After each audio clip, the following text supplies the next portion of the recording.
손흥민 선수 알죠? 손흥민 선수가 영국 프리미어 리그에서 아시아 선수 최초로 득점왕이 됐습니다. 그래서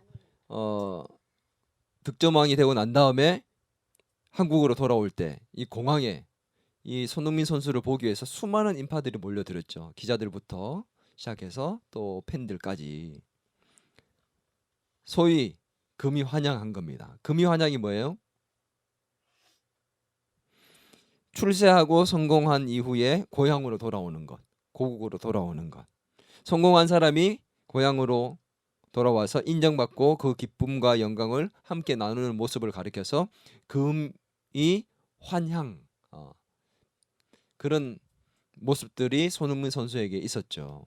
뿐만 아니죠. 요즘 많은 사람들이 그렇게 국위선양을 하고 돌아오는데, 금이 환영을 하는데, 우리가 잘 아는 BTS 빌보드에서 1등을 하고, 또 미국의 정말 중요한 그런 시상식에서 다 시상을 하고 무대를 하고 엄청난 무대에서 무대를 하고 국위선양을 하고 돌아올 때, 얼마 전에는 또 유엔에서 뭘 했습니까? 연설까지 하고 미국 백악관에 가서 대통령도 만나고, 그리고 고국으로 돌아올 때 수많은 인파들과 기자들이 또 보기 위해서 몰려들지 않습니까?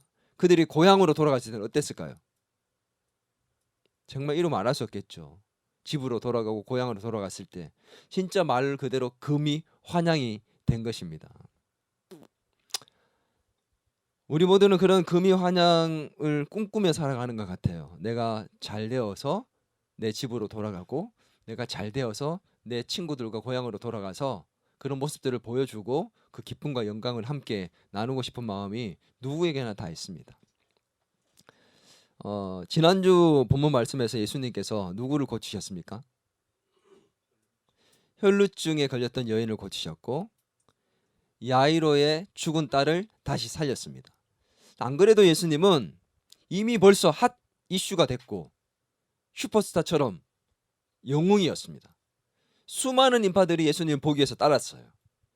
그래서 예수님 곁에서 예수님 말씀도 듣고 예수님이 고쳐주는 그 병고침의 그 놀라운 기적을 보기도 하고 자기도 경험하고 싶어서. 근데 죽은 자도 살리셨습니다. 문둥병자도 고치고 중풍병자도 고치고 혈루증 여인도 고치고, 놀라운 일들, 사람이 할 수 없는 일들이 그분만 만나면 막 일어났어요. 그래서 가버나움에 수많은 사람들이 예수님을 막 따라다녔습니다. 예수님은 이 시점에 고향을 방문합니다. 그러면 뭐가 돼야 되는 게 정상이죠? 금이 환향, 나사렛이라는 예수님의 고향으로 가게 돼요. 근데 예수님께서 태어나신 곳은 어디예요? 베들레헴이에요. 원래는 베들레헴이 고향이 맞는데 왜 나사렛이 고향이냐? 예수님이 태어나서 베들레헴에서 태어나서 나사렛으로 이사를 하시고 거기에서 자라셨습니다. 어릴 때부터 거기에서 많은 시간을 보냈기 때문에 예수님의 고향을 나사렛이라고 합니다. 그래서 나사렛 예수 그리스도 이렇게 얘기를 하잖아요. 이 나사렛이라는 지역은 극빈자들이 사는 지역과 같았어요. 그런 정말 초라한 도시였습니다. 그래서 그런 얘기했죠. 나사렛에서 무슨 선한 것이 날 수 있겠느냐 할 정도로 그런 도시였어요. 그런데 거기에서 선한 것이 났잖아요. 정말 이 나사렛이라는 보잘것없는 도시에서 예수님이라는 걸출한 인물이 났고 그분이 이제 고향으로 딱 돌아왔어요. 그러면 금이환영에서 야, 예수님이 오셨대 하고 사람들이 몰려 들어가지고 막 환호하고 난리를 쳐야 할 것 같은데 어떻게 됐어요? 오히려 그 반대의 일이 일어납니다. 예수님이 오늘 본문에서 나사렛을 방문했지만 이 이전에도 벌써 이미 고향을 방문한 적들이 있어요. 우리 마가복음 3장에서 예수님이 소문을 이제 예수님의 소문이 들리는데 어떤 소문이 들렸냐면 미쳤다. 예수가 미쳤다. 미치지 않고서 어떻게 지가 하나님이라고 하느냐? 사람에게 죄 사함을 준다고 어떻게 얘기할 수 있느냐? 미쳤다. 또 귀신을 내쫓고 막 능력을 행하는 거 보니까 저게 귀신 들려가지고 귀신의 힘으로 저렇게 하는 것 같다.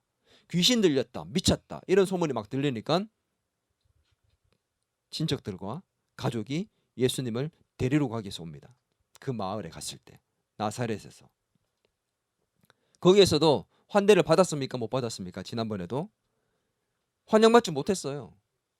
근데 지금 다시 방문할 때 이제는 좀 더 알려졌고 예수님의 그 모습들이 인정을 받아서 금이 환영이 되어야 될 것 같은데 오히려 더 심한 배척이 일어납니다.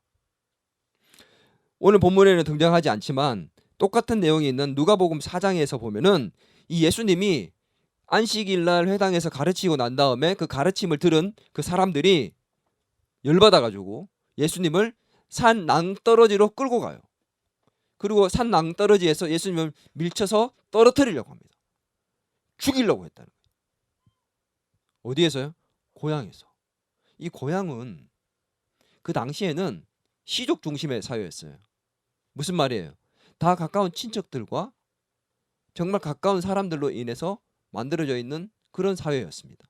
그러니까 나사렛이라는 동네에도 분명히 예수님과 가족들, 친척들, 가까운 사람들이 많이 살았을 거라 너무너무 잘 알았겠죠. 근데 예수님이 회당에서 가르치고 그 이후에 낭떠러지로 산으로 끌고 가서 낭떠러지에서 떨어뜨려서 죽이려고 했다는 거지. 얼마나 마음이 힘들었겠습니까? 그냥 배척을 당하고 거부를 당한 정도가 아니라 정말 너무너무 힘든 순간을 맞이한 거예요.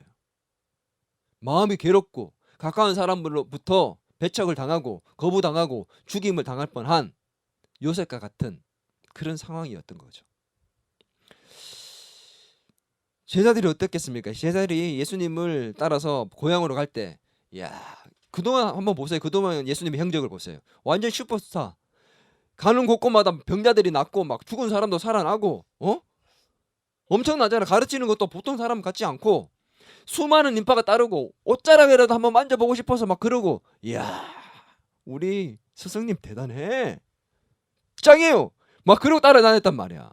근데 고향으로 갈 때 기대치가 얼마나 높았겠어요. 고향 가면 금이 환영이야. 그러고 갔을 거 아니야. 근데 갔더니만 산으로 끌고 가서 떨어뜨려 죽이려고 그래. 우리 준서가 늘 하는 말, 뭐지 이거? 뭐지 이거? 이런 거 아니야. 제자들이 보기에는 상상 밖의 일들이 일어났다는 거예요. 근데 보죠. 예수님께서 이러한 상황이 두 번째 갈 때는 일어나지 않겠지라고 생각하고 갔을까요? 아니면 다 알고 갔을까요? 고향에 가면 이런 배척을 받고 배척받을 뿐만이 아니라 거부받을 뿐만이 아니라 산으로 끌려가서 밀쳐서 죽임을 당할 뻔한 일들이 생길 수 있다는 것을 아셨을 겁니다. 아니, 아셨어요. 근데도 가셨습니다. 근데 갈 때 누구랑 같이 갔다고요? 제자들과 함께 갔어요.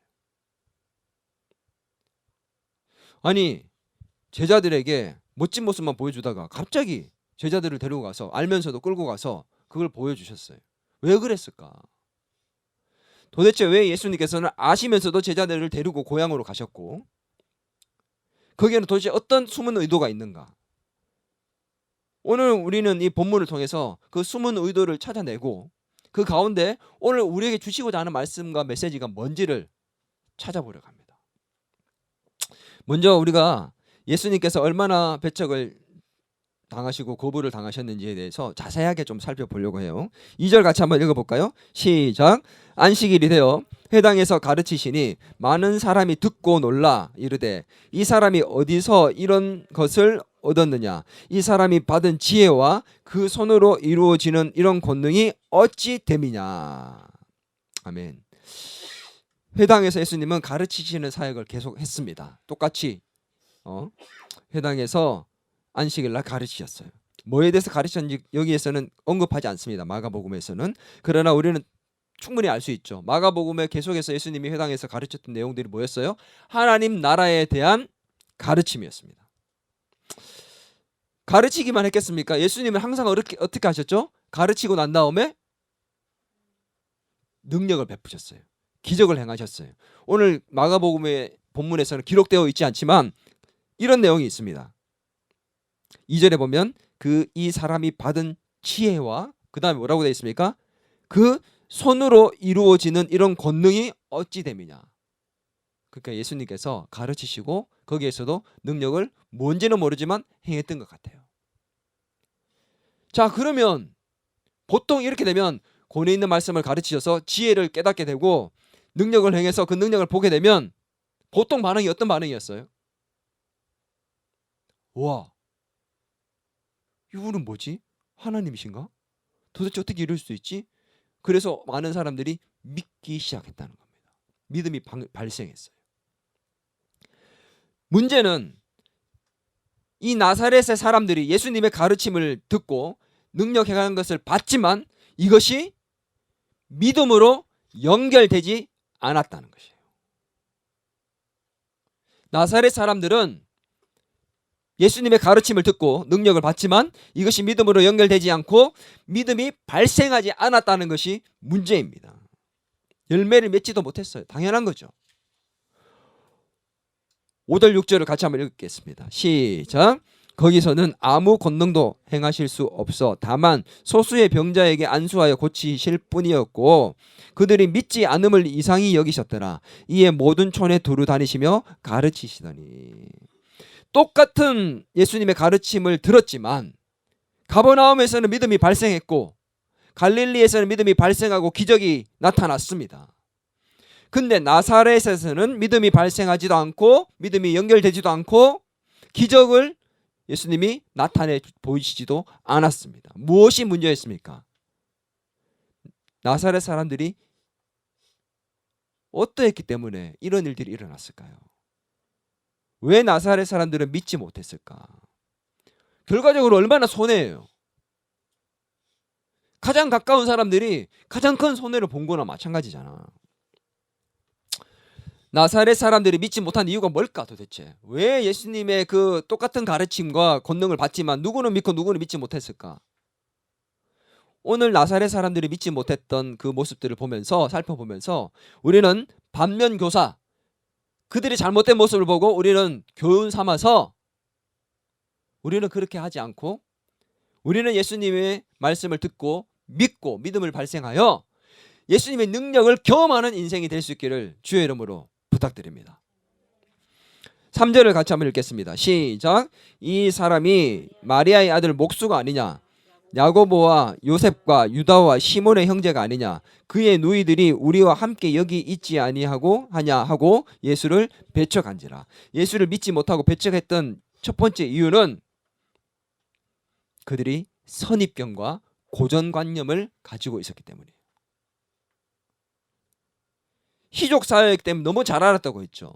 그러니까 예수님과 너무 가까운 사람, 너무 잘 아는 사람들, 이 사람들이 이 선입견이 뭐예요? 고정관념이 뭐예요? 그가 경험해 왔던 것들을 바탕으로 해서 만들어진 자기의 정보와 지식입니다. 그가 그것이 진리인 듯 믿고 살아가는 그런 선입견과 고정관념이 예수님을 향한 믿음을 발생시키지 못했다는 거죠. 보세요. 3절에서 뭐라고 했느냐 한번 보세요. 자세히 봅시다. 이 사람이 뭐라고 돼 있어요? 마리아의 아들. 그 당시는 부계의 사회였어요. 아버지의 중심의 사회였습니다. 그럼 뭐라고 얘기했어야지 정상일까요? 요셉의 아들이라고 말해야 돼요.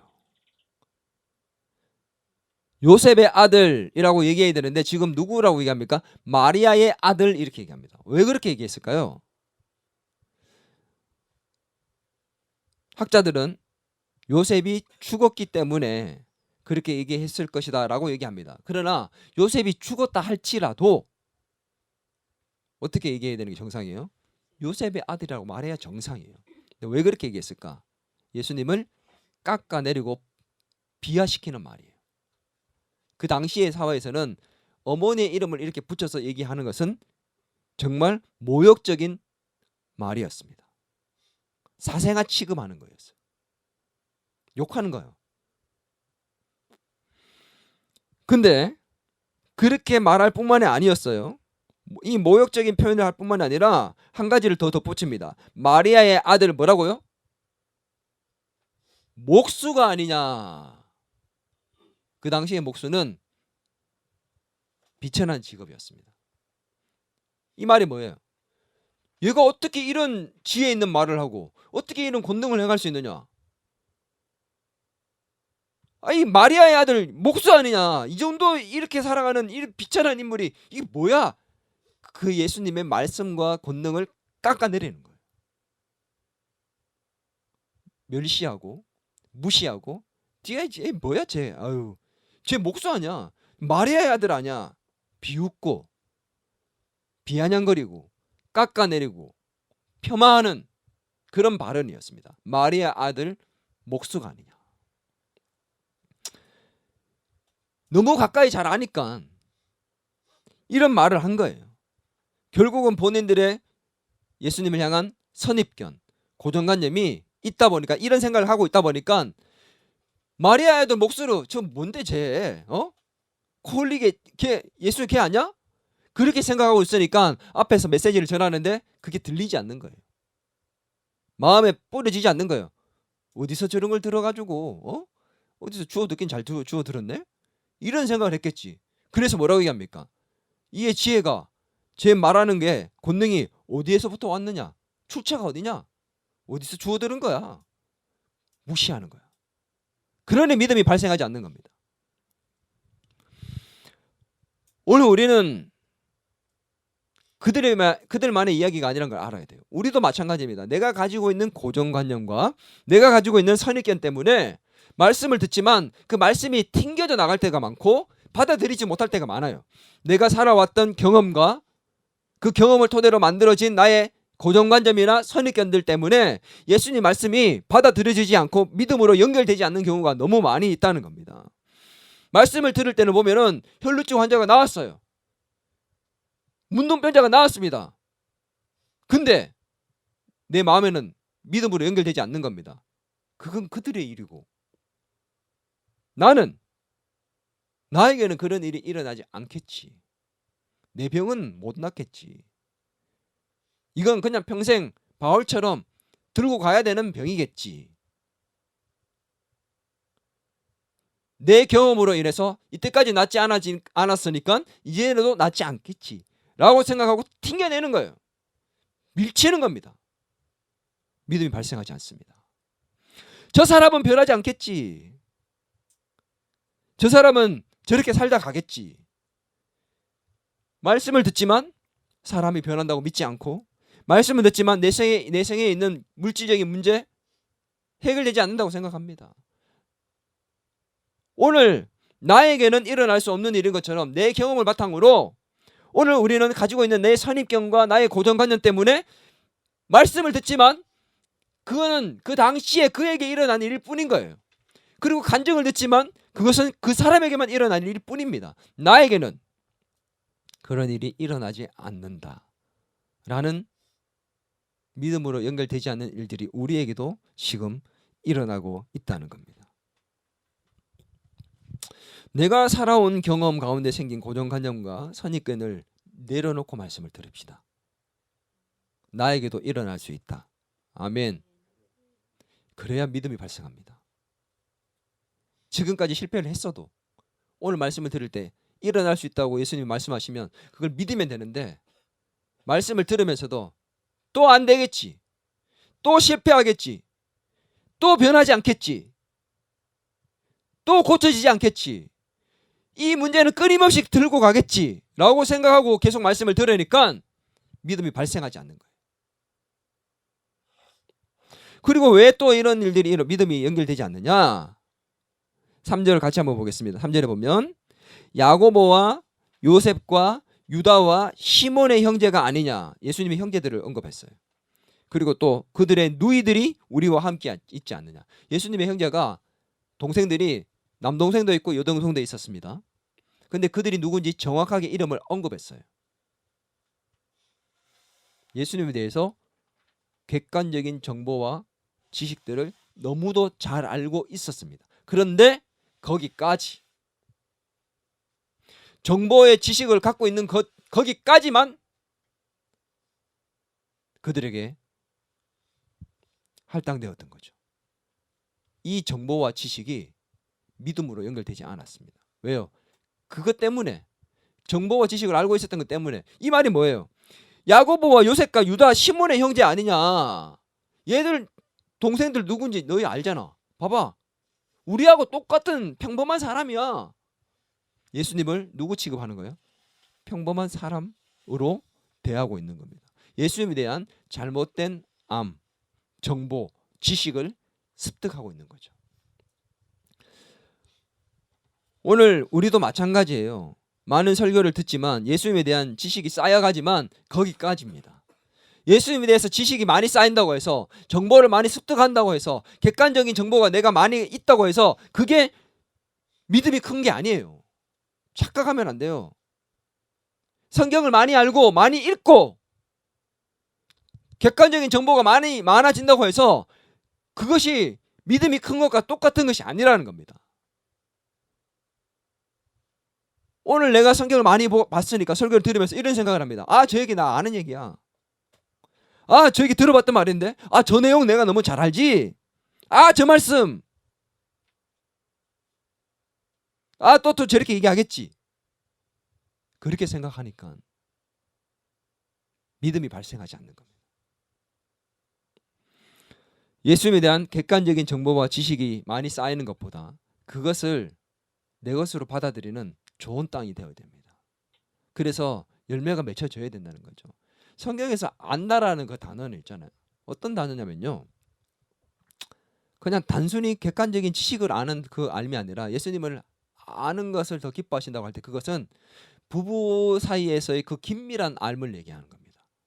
친밀하고 긴밀한 알을 얘기하는 겁니다. 그런 알미 아니었어요. 객관적인 정보만 알고 있었습니다. 동생이 누군지, 집이 어디에 있는지, 그런 거 알면 뭐해요? 결국 그것 때문에 믿음으로 연결되지 않았잖아요. 쟤 누군지 잘 알아. 쟤 어디 사는 애잖아. 어디서 어떻게 살았잖아. 어릴 때 어떻게 했잖아. 내가 다 알아. 알면 뭐해요? 그거 안다고 믿음으로 연결되지 않는데, 그것 때문에 연결되지 않는데.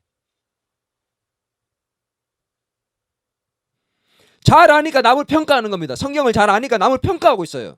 자기를 평가하고 자기를 돌아보는 게 아니라 성경의 잣대를 갖고 지식을 갖고 남을 평가하고 있는 겁니다. 남의 잣대를 대가지고 성경에서 저렇게 하지 말라 그랬는데 저 사람은 왜 저렇게 하는 걸까?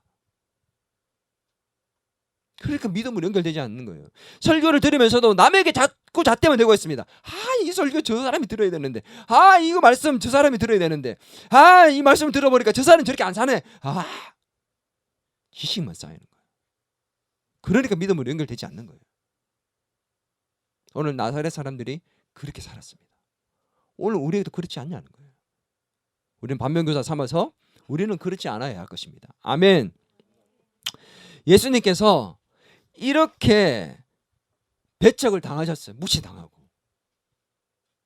근데 제가 묻고 싶은 것은, 이런 무시를 당한 것을 알면서 왜 제자들을 데리고 갔을까? 오늘 여기에 저는 중심을 두려 합니다. 이미 다 알고 계셨어요. 얼마나 배척을 당하고 정말 죽임을 당할 것처럼 그렇게 당하는 모든 모습을 아시면서도 데리고 갔습니다. 왜요?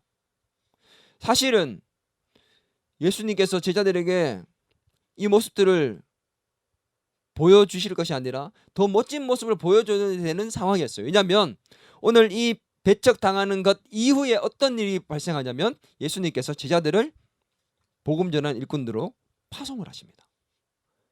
그러면 예수님이 파송을 하시려면은 어떻게 해야 돼요? 파송을 하기 위해서 마지막 마무리 단계잖아. 마지막 마무리로 제자들을 보내기 전에, 파송을 하기 전에 뭘 보여줘야 돼요? 더 멋진 모습, 정말 최고로 예수님께서 능력 있는 모습들 보여주면서 힘을 북돋워주고, 정말 북돋워줘서 이들이 힘을 한껏 얻어가지고 나가야 되는 게 맞아요. 근데 마지막, 이때까지는 슈퍼스타의 모습을 보여주다가 마지막에는 어떻게? 거부당하고 배척당하고 죽임을 당하는 정말 힘든 상황을 겪는 모습들을 보여주시고는 파송을 하신다는 거예요. 왜 이럴까? 나 이해가 안 되는 거예요. 이때까지 그냥 힘을 쫙 실어줬다가 갑자기 힘 다 빼놓고 보내려고 하는 거지. 왜 그랬을까?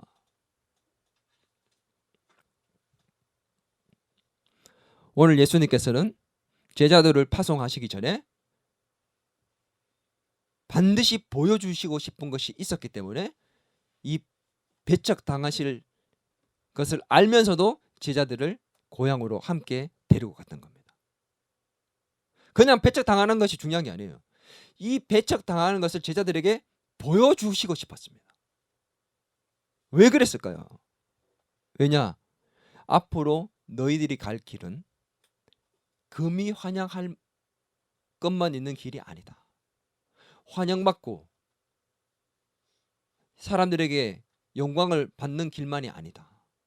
너희들이 갈 길에는 수많은 힘들고 어려운 일들이 펼쳐진다. 너희를 거부하는 사람들, 너희를 배척하는 사람들, 너희를 죽이려는 사람들, 너희들에게 힘들고 어려운 일들이 앞으로 수없이 많이 나타날 거다. 그걸 봐라. 나도 이렇게 겪고 있다. 내가 겪는 그것을 너희도 같이 겪게 될 거지만 힘을 내라. 그것을 보여주시고 싶어서 배척당하시는 그곳에 마지막으로 데려가서 보여주시는 겁니다. 슈퍼스타의 길이 아니야. 영광받고 환영받는 것만 있는 길이 아니야. 권능을 행하고 귀신을 쫓아내고 병자를 고치니까 그것만 보이지. 우리도 그런 경향이 있잖아요. 예수님의 좋은 모습만 기억하려는 경향, 능력 있는 모습, 오병이어의 기적이 일어나는 모습. 내 삶에도 우리 집에도 오병이어의 기적이 일어났으면 좋겠어요. 내 아픈 병도 혈루증처럼 나았으면 좋겠어요. 그것만 기억하려고 하는 거지. 근데 예수님 뭐라고 얘기합니까? 고난받았던 것을 왜 기억하지 않니? 나 너무 힘들게 살았던 건 왜 기억하지 않니? 왜 그건 물려받으려 하지 않느냐? 그게 너희 갈 길인데 그걸 자꾸 외면하니까 힘들고 어려운 일이 생기면 주저앉게 되는 거 아니냐? 내 길을 봐라. 내가 살았던 삶을 봐라. 예수님이 실제로 어떻게 됐습니까? 예수님을 다 좋아했나요? 예수님이 초창기부터 능력을 행하고 가르침을 줄 때부터 어떤 일이 발생했어요? 그 당시에 권력자, 엘리트들은 다 싫어했어요. 배척하고 거부하고 죽이려 했습니다. 고향에서도 배척하고 거부하고 죽이려 했습니다. 실제로 마지막에는 그 어떻게 했어요? 죽였어요. 마지막에 어떻게 했습니까? 십자가를 매게 하고 채찍질하고 주먹으로 얼굴로 예수님 때렸어요. 여러분, 나는 이거 생각하면 진짜 피가 거꾸로 쏟아.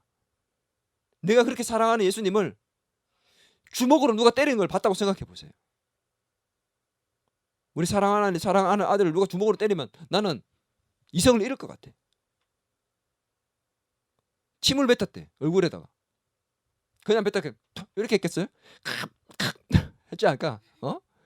더러운 침을 뱉고 주먹으로 때리고 채찍질로 때리고 발가벗겨서 십자가에 매달고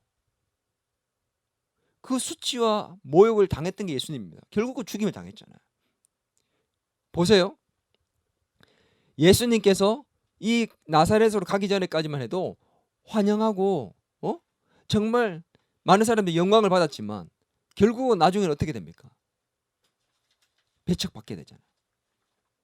예수님께서 마지막 예루살렘에 입성했을 때 어떻게 됐어요? 사람들이 호산나 다윗의 자손이라고 환호하며 받아들였습니다.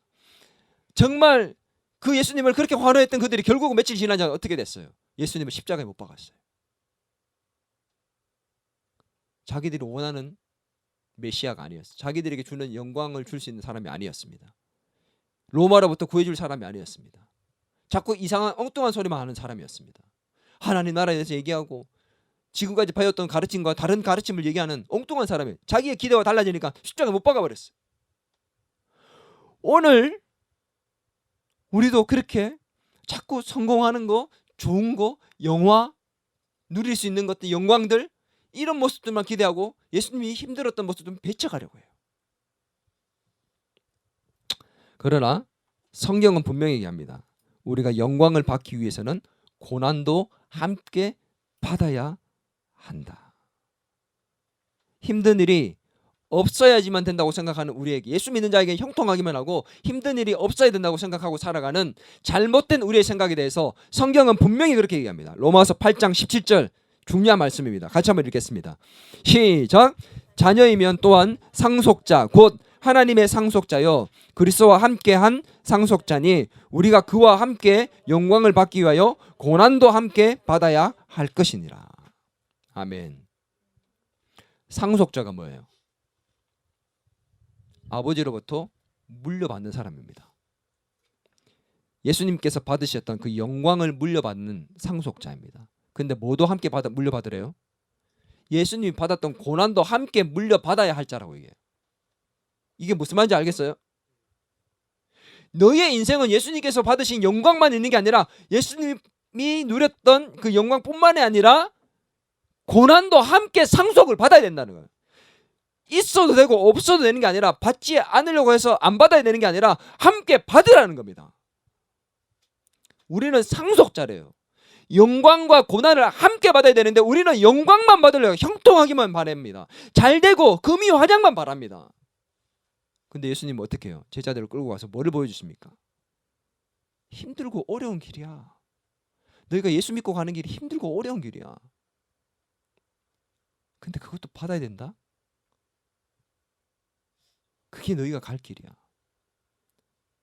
그리고 성경은 얘기합니다. 로마서 8장 17절뿐만 아니라 18절에서도 거기에 대해서 얘기합니다. 그 영광과 고난을 함께 받을 때 그 고난은 장차 너에게 있을 너에게 주어질 영광과 좋게 비교할 수가 없다. 너희가 여기서 힘들고 어렵지 그만큼 엄청나게 큰 상급을 받는다. 나 때문에 힘들고 어려운 길을 걷고 고난의 길을 걷고 그렇게 살았다면 거기에 대한 대가와 보상이 엄청날 거다. 네가 지불한 그 고난의 대가가 엄청난 큰 영광으로 돌아올 거다. 로마서 8장 18절 같이 한번 읽을까요? 시작. 생각하건대 현재의 고난은 장차 우리에게 나타날 영광과 비교할 수 없도다. 아멘. 이번 주 암송 구절이죠.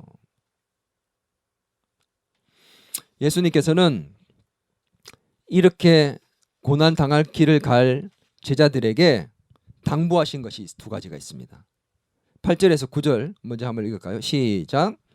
명하시되 여행을 위하여 지팡이 외에는 양식이나 배낭이나 전대의 돈이나 아무것도 가지지 말며 신만 신고 두 벌 옷도 입지 말라 하시고 제자들을 이제 예수님이 파송을 하셨습니다. 파송을 하시면서 당부를 하신 말씀인데 첫 번째가 뭐였냐면 지팡이나 신발 외에는 아무것도 준비하지 마라. 먹을 것도 준비하지 말고 돈도 준비하지 말고 배낭도 준비하지 마라. 아무것도 준비하지 마라. 상식적이지 않아요. 이제 파송을 하려면 멋진 모습으로 정말 사기를 북돋워서 보내줘야 됩니다. 그리고 보낼 때 자 이것도 준비하고 야 약도 준비하고 혹시 다칠지 모르니까 머리 아플지 모르니까 그 머리 아프게 만드는 인간들 때문에 두통약도 준비하고 신발도 많이 떨어지니까 신발도 많이 준비하고 옷도 비 맞으면 안 되니까 또 준비하고 철두철미하게 준비 다 했니? 한번 다시 점검해봐. 이 누구 스타일이야? 나는 그렇게 했을 것 같아. 제형 계획적으로 딱 준비해서 보낼 것 같은데. 근데 예수님은 필요 없어. 이거 준비해야 되지. 아 필요 없어. 돈 좀 그래 돈이라도 갖고 가야지 안전할까. 필요 없어. P형인가 예수님은? 왜 그랬을까요? 이 말을 그 당시의 사람들은 다 알아들었던 말이라고 합니다. 하나님만 의지해라. 힘들고 어려운 일을 당할 그 고난의 길, 이 있을 복음의 길을 갈 때에 하나님만 의지해라. 너희 꼭 필요한 것만 갖고 가. 나머지는 누가 준비해 주신다는 거예요? 누가 채워 주신다는 거예요? 하나님께서 채워 주신다. 순간순간 하나님이 채워 주실 거니까 그건 믿고 가라. 아멘. 또 한 가지를 얘기하십니다. 11절 같이 읽습니다. 시작. 어느 곳에서든지 너희를 영접하지 아니하고 너희 말을 듣지도 아니하거든 거기서 나갈 때에 발 아래 먼지를 떨어버려 그들에게 증거를 삼으라 하시니. 아멘. 뭘 지금 말씀하시냐면 거부당하는 상황이 생길 때 너희를 배척할 때 너희에게 힘든 일이 생길 때 어떻게 하라고 얘기했습니까? 발 아래에서 먼지를 떨어버리래요. 신발에서 먼지를 털라는 겁니다. 이게 무슨 말이냐면 그 당시에는 유대인들이 이방인 지역에 갔다가 오면 자기가 부정하게 되었다고 생각했기 때문에 부정함을 떨치기 위해서 신발에서 먼지를 터는 행동들을 했습니다. 그래서 지금 예수님이 그걸 얘기하시는 거예요. 너희가 거부를 당하고 배척당하고 힘든 일을 겪었을 때 누군가 때문에 힘들게 되면 힘들어하지 마. 마음을 비워. 마음을 털고 그냥 그 사람들을 이방인 취급해. 하나님 모르니까, 예수님 믿지 않으니까 그렇게 하는 거라고 생각하고 마음에서 떨쳐버려. 너희를 거부하는 게 아니라 나를 거부하는 거니까 마음에서 떨쳐버려. 힘든 일을 겪을 때 마음을 비워. 그 얘기입니다. 먼지를 털어버리래요. 근데 우리는 어떻게 해요? 먼지를 끌어안고 사는. 내가 왜 이런 일을 겪어야 돼? 내가 예수 믿는 것 때문에 왜 이렇게 당해야 돼? 아, 내가 예수 안 믿었으면 저거 진짜 한 주먹거리도 안 되는데. 아, 내가 진짜 하고 싶은 말 갖다 퍼붓고 와야 되는데. 집에 와서 계속 생각합니다. 아우, 아까 전에 내가 그렇게 얘기했어야 되는 건데 그거. 아우, 속상해. 아, 내가 다시 얘기할까? 먼지를 털지 못하는 거지. 예수님 그랬으면 우리는 벌써 다 죽었어요. 예수님 만약에 진짜 마음에 다 담아두고 먼지를 안 털어냈으면 예수님 모욕하던 사람들 한 주먹거리 안 되잖아. 진짜 그냥 눈만 깜짝해도 그냥 다 없어질 건데, 오늘 우리는 그렇게 하지 못하는 게 많다는 거죠. 예수님께서는 모함과 멸시를 받고 천대를 받고 죽임을 당할 뻔했지만 마음에 두지 않고 발에서 먼지를 털어버립니다. 그리고는 어떻게 하셨습니까? 성경에 보니까 다른 곳으로 가셔서 다시 복음을 전하셨다라고 오늘 말씀에 나와 있습니다. 6장에 보면 이에 모든 촌에 두루다니시며 가르치시다, 이렇게 얘기를 하고 있어요. 제자들에게 얘기하시는 겁니다. 그런 거 개의치 말고 마음에 떨쳐버리고 그냥 너희 갈 길 그냥 가면 돼. 그들은 예수를 알지 못하고 믿지 못하기 때문에, 하나님을 믿지 못하기 때문에 일어나는 이방인들과 같이 여기고 그냥 너희 갈 길을 가라. 개야 지져라. 우리는 간다 라는 생각으로 가라는 겁니다. 우리도 그렇게 삽시다. 하나님만 의지하고 힘들고 어려운 일 있을 때 나를 힘들게 하는 사람들이 있어도 마음에서 떨쳐버리고 털어버리고 우리 갈 길을 가면 되는 겁니다. 아멘. 오늘 예수님께서 제자들을 복음의 길을 보내시기 위해서 만반의 준비를 하셨고 계속해서 병자를 고치시고 귀신을 내쫓고 권위 있는 말씀을 가르치시고 비유로 가르쳐 주시고 또 설명해 주시고 그 모든 과정들의 마지막 최종적으로 제자들에게 마지막 종지부를 찍는 파송하기 직전에 뭘 보여주셨냐? 영광스러운 길만 있는 것이 아니라 고난도 함께 받아야 된다. 힘들고 어려운 일이 너에게 올 거야. 그때 하나님만 의지해라. 그리고 너희 마음을 비우고 털어버리고 너희 갈 길을 가라. 이것을 보여주시기 위해서 고난받고 배척받는 것들을 보여주셨고, 그리고 파송하시기 전에 당부하십니다. 하나님만 의지해라. 그리고 마음을 비우고 먼지를 털고 가라. 보여주시고 가르쳐 주시는 장면이 오늘 이 본문의 내용입니다. 오늘 우리에게 똑같이 말씀하시죠. 재린아, 네가 가는 길이 행복하고 환영받는 것만 있는 게 아니다. 힘들고 어려운 일이 있다. 그러나 네가 앞으로 그것을 이겨냈을 때 받고 누릴 영광은 그 고난과 장차 비교할 수가 없다. 우리에게 얘기하시는 거예요. 하나님만 의지해. 마음을 비우고 털고 너희 갈 길을 그대로 가면 돼. 아멘. 저는 오늘 마지막으로 한 사람을 소개하려고 합니다. 너무 유명한 배우입니다. 제가 개인적으로 참 좋아하는 배우입니다. 박신양 씨. 여러분 아세요? 이 배우 박신양 씨가 러시아에 유학을 갔던 시절이 있어요. 젊은 시절.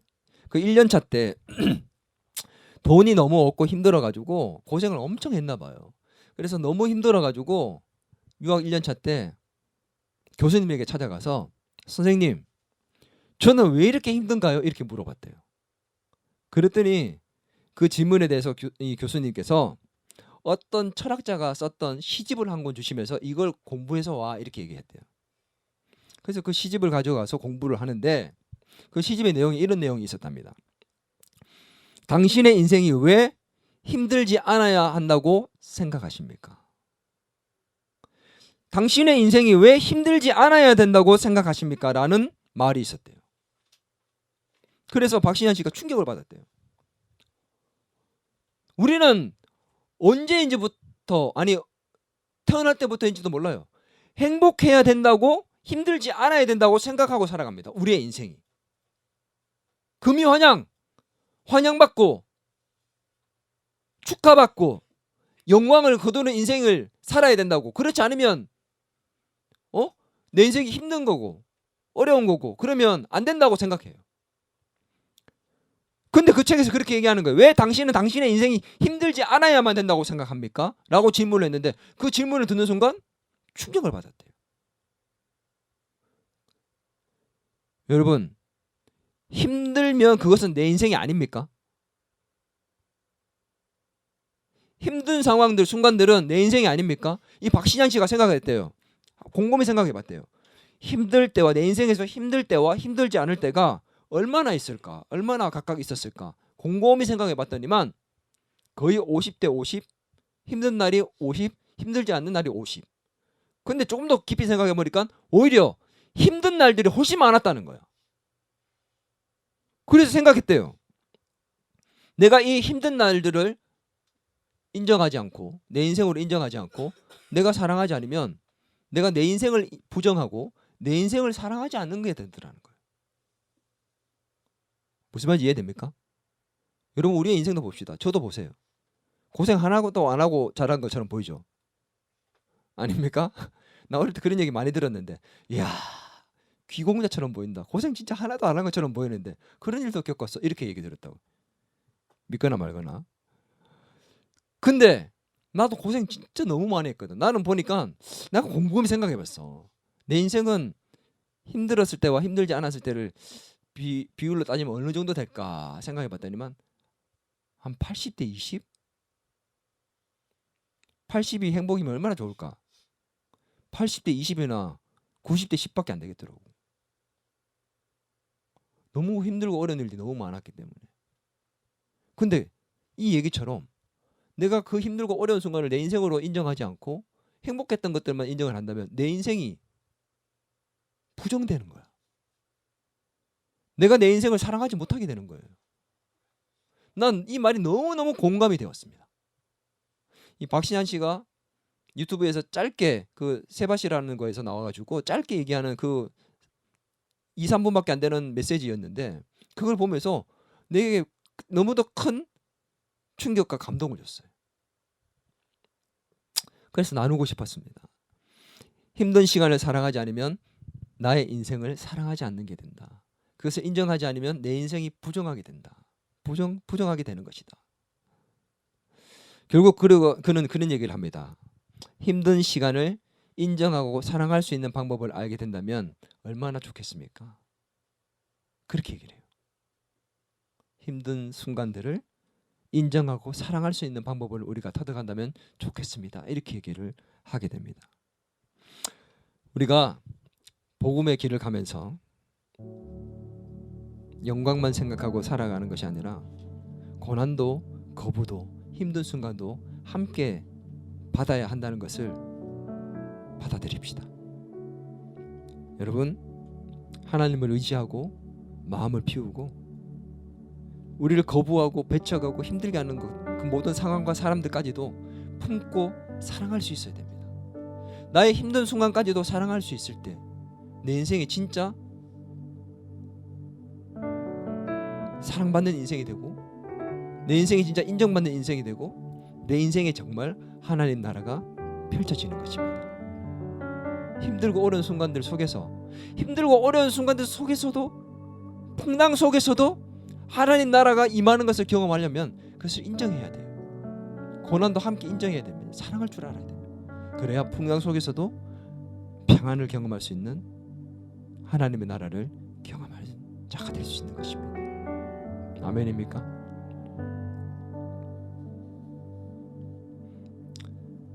오늘 하나님 의지하며 마음을 비우고 고난과 힘든 상황까지도 품고 사랑할 수 있는 저와 여러분이 될 때 진정 그곳에 하나님 나라가 임할 것입니다.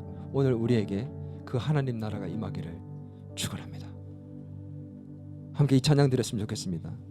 고단한 인생길, 힘겨운 오늘을 걸어가는 우리, 예수님께서 우리의 마음을 아십니다.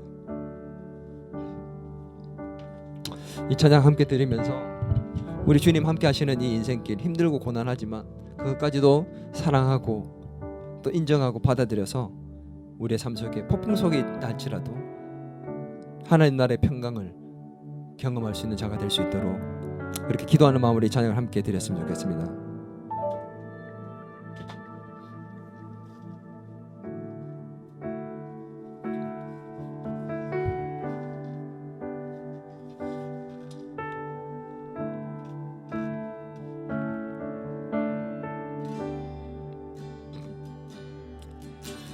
고단한 인생길, 힘겨운 오늘도 예수 내 마음 아시네. 지나간 아픔도 마주할 세상도 예수 내 마음 아시네. 하루를 살아도 기쁨으로 가리 예수 늘 함께 하시네. 후회도 염려도 온전히 맡기리 예수 늘 함께 하시네. 믿음의 눈 들어 주만 보리 이 또한 지나가리라. 주어진 내 삶의 시간 속에 주의 뜻 알게 믿음의 눈 들어 주만 바라봅시다. 믿음의 눈 들어 주만 보리 이 또한 지나가리라. 주어진 내 삶의 시간 속에 주의 뜻 알게 하소서. 우리 같이 한번 기도하겠습니다. 우리 힘들고 어려운 일이 너무 많아요. 마음이 주저앉고 낙심되는 일들이 얼마나 많이 있습니까? 그러나 우리 오늘 말씀을 생각합시다. 힘들고 어려운 일들이 우리에게 당연히 주어지는 것이고 영광과 함께 고난도 함께 받아야 할 것이며 그 속에서 우리 주님은 정말 주님만 의지하며 우리의 마음에 많은 어려움들을 떨쳐버리고 그렇게 하나님만 의지하면서 우리의 인생을 힘들고 어려운 순간들 속에서 그것을 인정하고 받아들이고 사랑하며 그 속에서도 하나님 나라를 경험할 수 있는, 힘든 순간 속에서도 하나님 나라를 경험할 수 있는 그런 믿음의 사람이 되게 도와달라고 우리 이 시간에 같이 한번 우리의 편견과 고정관념을 내려놓고 이 시간 우리가 잘못된 생각들, 지식들을 내려놓고 우리 이 시간 하나님 앞에 기도하며 나아가도록 하겠습니다. 믿음을 주님 허락해 달라고 같이 기도하며 나가겠습니다. 하나님 아버지, 하나님 아버지, 힘들고 어려운 많은 순간들 속에서 우리는 하나님 어쩌면 금이 아니하며 또 영광과 환호를 받는 것들만 생각하며 살아왔는지 모릅니다. 하나님 힘들고 어려운 순간들을 인정하지 않는지 그것을 위해서 외면하고 거부하면서 하나님 받아들이지 않으려고 그렇게 몸부림치며 살아왔는지 모릅니다. 하나님 힘들고 어려운 순간들도 내가 살아가야 할 인생들입니다. 하나님 우리가 왜 외면하며 살아왔습니까?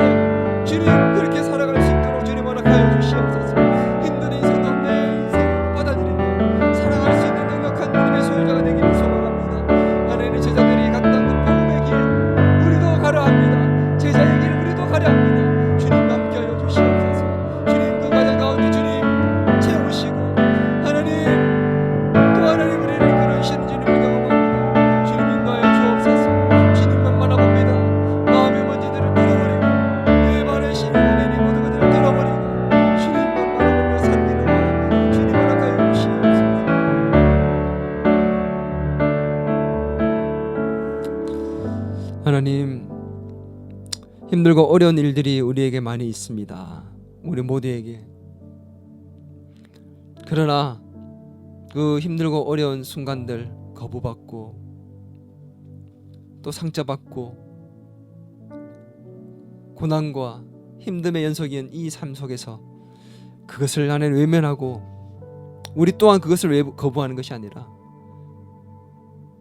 주님께서 영광과 고난을 함께 받으신 것처럼 우리도 영광과 고난을 함께 인정하고 받을 수 있는 자들이 되게 도와주옵소서. 그래서 그 힘들고 어려운 순간 속에서도 폭풍 속에서도 하나님의 평강을 기쁨을 하나님의 나라를 경험할 수 있는 우리 모두가 되기를 소망합니다. 정말 나의 힘들고 어려운 순간까지도 사랑할 수 있는 믿음의 소유자들이 다 될 수 있도록 우리를 축복하여 주시옵소서. 주만 바라보며 마음을 피우고 그렇게 살아갈 수 있는 제자의 길을 걸어가게 도와 주옵소서. 오늘 제자들을 보내듯이 우리를 보내실 주님, 우리에게 당부하시는 그 음성을 듣고 우리도 그렇게 살기를 소망하며 예수님의 이름으로 기도드리옵나이다.